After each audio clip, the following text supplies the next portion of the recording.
Selamat pagi, saudara-saudaraku, jemaat dan simpatisan GKI Pahlawan yang dikasihi dan diberkati oleh Tuhan Yesus. Sungguh luar biasa penyertaan Tuhan dalam kehidupan kita. Tidak pernah sekejap pun Tuhan meninggalkan kita.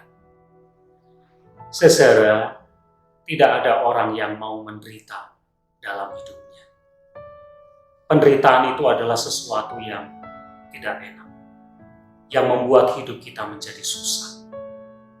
Entah karena kita sakit, atau karena kita kehilangan, entah karena kita berduka cita, entah karena kita mengalami berbagai masalah dalam hidup kita.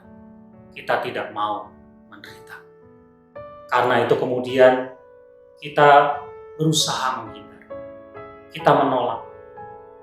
Kalau bisa dalam hidup kita, kita tidak pernah menderita. Memang saudara, penderitaan itu berbahaya karena membuat hidup kita menjadi tidak baik. Bahkan yang lebih berbahaya adalah penderitaan itu bisa membuat kita kehilangan iman kita. Saya pernah berjumpa dengan seseorang yang mengalami sakit yang begitu berat, dan karena sakitnya ini, karena penderitaan yang ia alami, ia telah kehilangan imannya kepada Tuhan Yesus Juru Selamatnya. Saudara, kalau kita membaca kitab Ayub, maka di sana kita mendapatkan kisah kehidupan Ayub.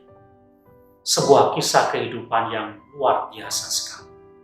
Karena Ayub adalah seorang yang sangat-sangat menderita. Dia kehilangan 10 orang anaknya sekaligus. Dia kehilangan harta bendanya sekaligus. Dia kehilangan istri dan teman-temannya karena ketika ia menderita, mereka mencela dia. Dia kehilangan kesehatannya. Semua yang ada dalam hidupnya hilang, dan dalam tempo yang sebentar, yang sangat singkat. Tentu hal ini membuat Ayub adalah seorang yang sangat menderita.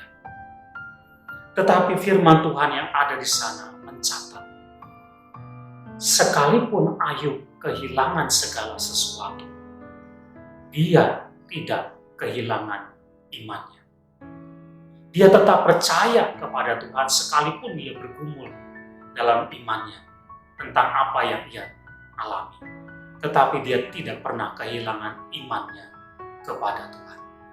Dan imannya inilah yang kemudian membuat kehidupannya dipulihkan kembali oleh Tuhan. Kalau kita mau belajar dari kehidupan Ayub, banyak hal yang bisa membuat kita menderita. Segala sesuatu bisa hilang dari hidup kita, tetapi jangan sampai kita kehilangan iman kita kepada Tuhan. Kalau kita sudah kehilangan iman, maka sesungguhnya hidup kita sudah berakhir. Jaga supaya kita tetap beriman kepada Tuhan, dan yakin seperti Ayub, suatu saat Tuhan pasti akan melepaskan kita dari penderitaan kita. Pasti Tuhan akan memulihkan kehidupan iman kita. Apapun yang kita hadapi, jangan sampai kehilangan iman. Amin.